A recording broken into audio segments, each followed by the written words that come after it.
সাল্লাল্লাহু আলাইহি ওয়াসাল্লাম বলেছেন, ইকরাউল কোরআন, তোমরা বিশুদ্ধ করে কোরআন তেলাওয়াত করো। ফাইন্নাহু ইয়াতি ইয়াওমাল কিয়ামাহ শাফিআন লিআসহাবিহি, কারণ কিয়ামতের দিন কোরআন তার পাঠকের পক্ষে সুপারিশ করবে। এমন বাল বাগনা তুমি। তিনি বলছেন সূরা বাকারা এবং সূরা আলে ইমরান সুপারিশ করবে, ওই পাঠকের উপরে ছায়া প্রদান করবে। কিয়ামতের মাঠে কোনো ছায়া থাকবে? আল্লাহর আরশের ছায়া থাকবে, কোরআন আপনাকে ছায়া দিবে। সূরা আলে ইমরান, সূরা বাকারা আপনাকে ছায়া দিবে। বিশুদ্ধ করে তেলাওয়াত করা শিখলে আপনি রাত্রেবেলা সূরা মুলক তেলাওয়াত করবেন। কোন সূরা? সূরা মুলক যে ব্যক্তি রাতের বেলা তেলাওয়াত করে, এই ব্যক্তি মৃত্যুবরণ করলে ইনশাআল্লাহ তাআলা তার কবরের আযাব হবে না। আযাব কি চারটাখানি কথা? সূরা মুলক তেলাওয়াত করলে এই ব্যক্তিকে সূরা মুলক কবরের আযাব থেকে বাঁচিয়ে দিবে ইনশাআল্লাহ। 30টা আয়াত মুখস্থ করে ফেলতে পারেন। কোরআন তেলাওয়াত করা শিখলে আপনি আয়াতুল কুরসি পড়তে পারবেন। কোনটা? আল্লাহু লা ইলাহা ইল্লা হুয়াল হাইয়ুল কাইয়্যুম, এখান থেকে শেষ পর্যন্ত। সূরা বাকারার আয়াত নাম্বার 255। প্রত্যেক ফরজ নামাজের পর যে ব্যক্তি বিশুদ্ধ করে আয়াতুল কুরসি তেলাওয়াত করবে, মৃত্যু ছাড়া তার জান্নাতে যাওয়ার কোনো বাধা নাই। আর ছোট্ট সূরা আছে, সূরা ফালাক, সূরা নাস, সূরা ইখলাস। সকালে তিনবার সূরা ইখলাস, 3বার ফালাক, 3বার নাস। বিকেলবেলা বা সন্ধ্যার পরে 3বার সূরা ইখলাস, 3বার ফালাক, 3বার নাস। নবী সাল্লাল্লাহু আলাইহি ওয়াসাল্লাম বলেছেন, এই ব্যক্তিকে দৃশ্য অদৃশ্যের যাবতীয় ক্ষতি থেকে বাঁচানোর দায়িত্ব আল্লাহ নিয়ে নেবেন ইনশাআল্লাহ। কোনো বিপদ আপদ বালা মুসিবত হঠাৎ করে আপনাকে আক্রমণ করবে না ইনশাআল্লাহ। এরপরে আছে সূরা বাকারার শেষের 3টা আয়াত, লিল্লাহি মা ফিস সামাওয়াতি, এখান থেকে ফানসুরনা আলাল কওমিল কাফিরিন পর্যন্ত। নবী সাল্লাল্লাহু আলাইহি ওয়াসাল্লাম বলেছেন, যে ব্যক্তি রাতের বেলা এই আয়াতগুলো তেলাওয়াত করবে, সারা রাত নফল নামাজ পড়লে যে নেকি হতো, এই 3টা আয়াত তেলাওয়াত করলে সে নেকি হয়ে যাবে ইনশাআল্লাহ। এই চারটাখানি কথা। সূরা কাহফ, সূরা কাহফের প্রথম 10টা আয়াত, শেষের 10টা আয়াত যে ব্যক্তি মুখস্থ করবে এবং আমল করবে এবং জুমার দিন এটা তেলাওয়াত করবে, সেই ব্যক্তির জীবদ্দশায় যদি দাজ্জাল বের হয়, দাজ্জাল, কোন দাজ্জাল? মাসিহুদ দাজ্জাল, সবচেয়ে বড় ফিতনা। পৃথিবীর সব ফিতনাকে একসাথে করলেও দাজ্জালের ফিতনার মতো ভয়ঙ্কর হবে না। আমি বুঝাতে পারছি না। পৃথিবীতে এখন সামাজিক ফিতনা আছে, পারিবারিক ফিতনা আছে, পলিটিক্যাল ফিতনা আছে, জিওপলিটিক্যাল ফিতনা আছে, অর্থনৈতিক ফিতনা আছে, সাংস্কৃতিক ফিতনা আছে, সুদের ফিতনা, জেনার ফিতনা, ধর্ষণ, রাহাজানি, মারামারি, কাটাকাটি, ফিতনার বিশেষ আছে। সবগুলো ফিতনাকে একসাথে করলেও দাজ্জালের ফিতনা বুঝাতে পারছি না। পৃথিবীর সমস্ত ফিতনাকে একসাথে করলেও এই মাসিহুদ দাজ্জালের মতো ফিতনা হবে না। যখন সে বের হবে পৃথিবীর অবস্থাই চেঞ্জ হবে। এই পৃথিবীর আগে পৃথিবী থাকবে না, পৃথিবী থাকবে না। যতদিন যাবে পৃথিবী তার ধ্বংসের দিকে যাবে, আস্তে আস্তে আস্তে আস্তে পৃথিবী তার ধ্বংসের দিকে যাবে এবং কিয়ামতের সমস্ত আলামত প্রকাশিত হয়ে যাবে ইনশাআল্লাহ। হাতে সময় বেশি নাই। সেই 1400 বছর আগে নবীজি বলেছেন যে আমার উম্মত আর কিয়ামতের মাঝখানে দূরত্ব হচ্ছে আসর থেকে মাগরিবের ওয়াক্তের মতো। বুঝতে পারছি না। আসরের ওয়াক্ত, এই যে এখন আসরের ওয়াক্ত, মাগরিবের কতটুকু সময় বাকি আছে? 1.5 ঘন্টা, 2 ঘন্টা। আল্লাহর কাছে উম্মতে মুহাম্মাদি এবং কিয়ামত আর উম্মতে মুহাম্মাদি এর মাঝখানে দূরত্ব হচ্ছে আসর থেকে মাগরিবের মতো। তাহলে কতটুকু সময় বাকি আছে আপনি ভাবেন। এই হাদিসটা বলেছেন 1400 বছর আগে, 1400 বছর পরে বলবেন, 1400 বছর আগেই কথা বলেছেন। যাই হোক, শেষ জামানার সবচেয়ে বড় ফিতনা হচ্ছে মাসিহুদ দাজ্জাল। ওই দাজ্জালের ফিতনা থেকে আপনাকে বাঁচাবে সূরা কাহফ, কিন্তু আপনাকে বিশুদ্ধ করতে হবে। সূরা আলে ইমরানের শেষের বছর রাতের বেলা সারা রাত নফল নেকি পাওয়া যায়। সূরাতুল কাফিরুন, কুল ইয়া আইয়ুহাল কাফিরুন, এই সূরাটা যদি কেউ ঘুমানোর সময় পাঠ করে, রাতে শোয়ার সময় পাঠ করে, আল্লাহ নবীজি বলছেন সেই ব্যক্তিকে আল্লাহ পাক শিরকের পাপ থেকে বাঁচাবে। কোন পাপ? শিরকের পাপ। আর আমি অনেক লেকচারে বলেছি যে প্রতি হাজারে 999 জন মানুষ জাহান্নামে যাবে। প্রতি হাজারে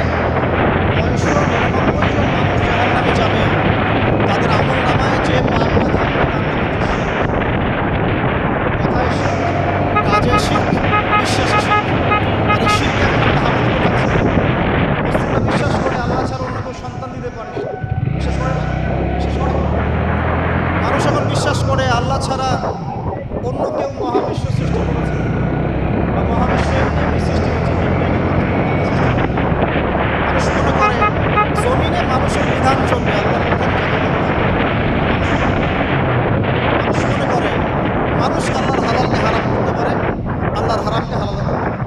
এটা মানুষের স্বাধীনতা, বাক স্বাধীনতা, ব্যক্তি স্বাধীনতা।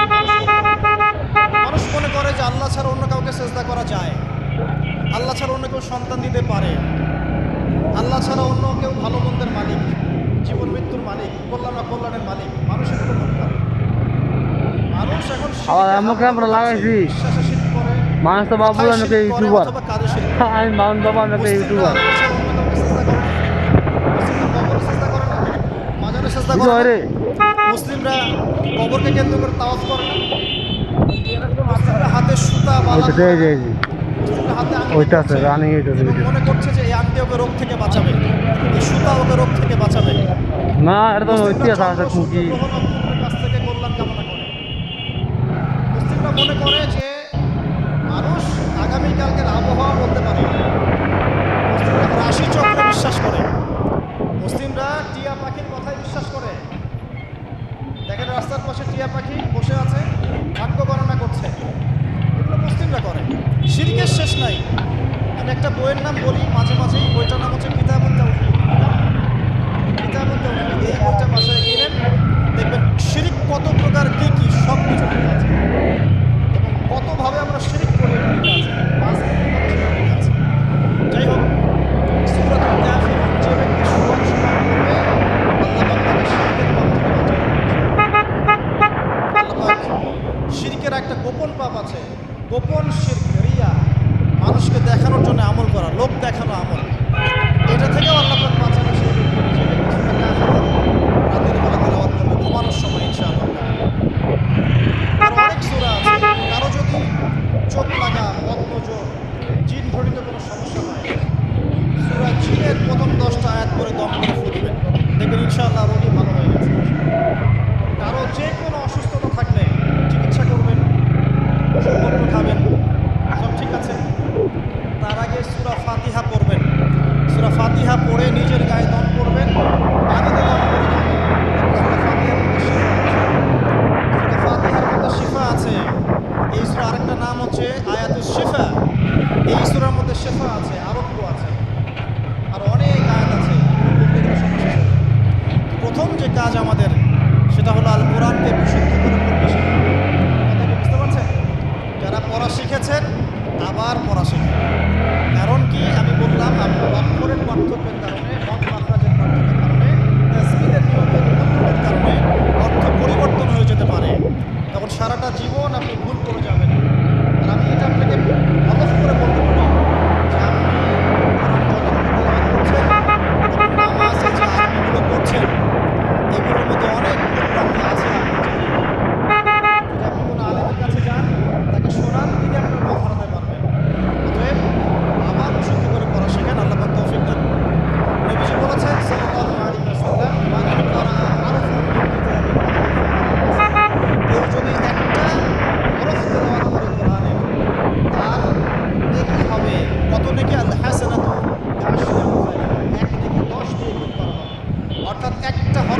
বা ক্রিয়াপদ, যেমন না'বুদু, নাসতাঈন, নাতরুকু, ইয়ামালু, ইয়াফআলু ইত্যাদি। অনেকগুলো আছে ফেল, ক্রিয়া। এই ফেলগুলো জিনিস, এগুলো ভার্বস, এগুলো দুই ভাগে ভাগ করা যায়, ফেল মাজি, ফেল মুদারি, অতীতকাল এবং বর্তমান ভবিষ্যৎকাল। আরেকগুলো আছে হরফ, এগুলোকে আমরা ইংরেজিতে বলি প্রোনাউন্স বা প্রিপজিশন বা কনজাংশন, ইন্টারজেকশন। এগুলো সব কিছু মিলেই এই অল্প কিছু শব্দ থেকে কোরআনের ৭৮,০০০ শব্দ। কোরআনের যদি কেউ ৪০০ থেকে ৫০০টা মাসদার জানে, মাত্র ৪০০ থেকে ৫০০টা মাসদার, ইনশাআল্লাহ তাআলা সে কোরআনের ৭০% অনুবাদ করতে পারবে ইনশাআল্লাহ। কথা কি বুঝতে পারছেন? হয়তো কিছু বুঝতে পারছেন না। মাত্র ৪০০ থেকে ৫০০টা মাসদার, মূল ওয়ার্ড, রুট ওয়ার্ড কেউ যদি জানে, এবং এই একটা শব্দ থেকে অনেকগুলো শব্দ তৈরি করার ট্রান্সফরমেশন পদ্ধতি আছে, একটা আরবি ব্যাকরণের একটা পদ্ধতি আছে, যে একটা শব্দ থেকে আপনি অনেকগুলো শব্দ তৈরি করতে পারবেন। আরবিতে এরকম পদ্ধতি আছে। এই পদ্ধতিটা যদি সে জানে এবং এই সিনোনিমসগুলো মনে রাখতে পারে, ইসমগুলো মনে রাখতে পারে, হরফের ব্যবহারগুলো জানে, সে ইনশাআল্লাহ তাআলা অল্প সময়ের মধ্যে ৭০% কোরআনের অনুবাদ করতে পারবে ইনশাআল্লাহ। বাকি 30% কি হবে সেটা নিয়ে পরে চিন্তা করা যাবে। আমি একটা ছোট্ট উদাহরণ দিচ্ছি। সূরা ফাতিহা, এখানে কম বেশি 18 থেকে 20টা শব্দ আছে। রহমান, রহিম, মালিক, ইয়াউমুদ্দিন শব্দগুলো আছে, হয়তো সব মিলিয়ে হবে 18 থেকে 20টা শব্দ। সূরা ফাতিহার এই শব্দগুলো কোরআনে রিপিট করা হয়েছে ৭,৮০০ বার। মানে সূরা ফাতিহার অর্থ যে জানে সে কোরআনে ৭,৮০০টা শব্দ অর্থ জানে। আল্লাহ পাক এই জন্যই বলেছেন, আমি কোরআনকে বোঝার জন্য সহজ করে দিয়েছি, উপদেশ গ্রহণের জন্য সহজ করে দিয়েছি।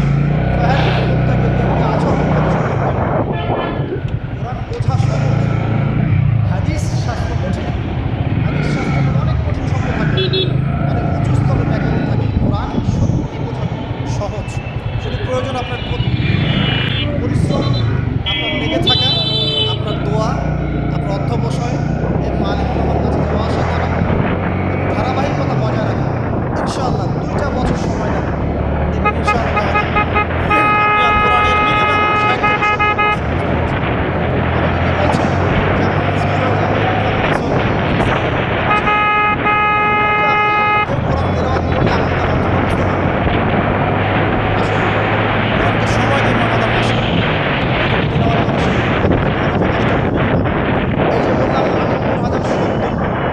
অক্ষর কত লাখ আছে আপনি চিন্তা করেন।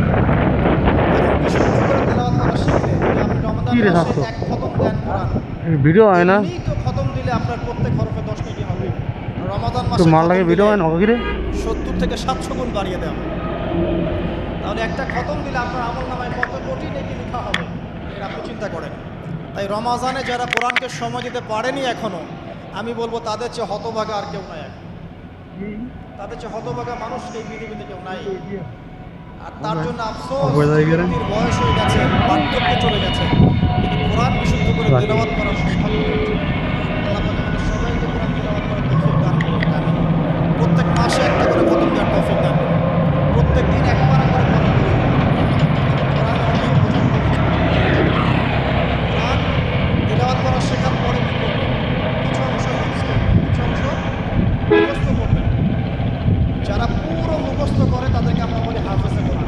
আমাদের এই ভিডিওটি যদি আপনার ভালো লেগে থাকে তাহলে ভিডিওতে একটি লাইক দিতে পারেন এবং আপনার প্রিয়জনদের সাথে শেয়ার করতে পারেন, এবং এইরকম আরও ভিডিও পেতে আমাদের ইউটিউব চ্যানেলটি সাবস্ক্রাইব করে পাশে থাকা বেল আইকনটি অন করে দিন।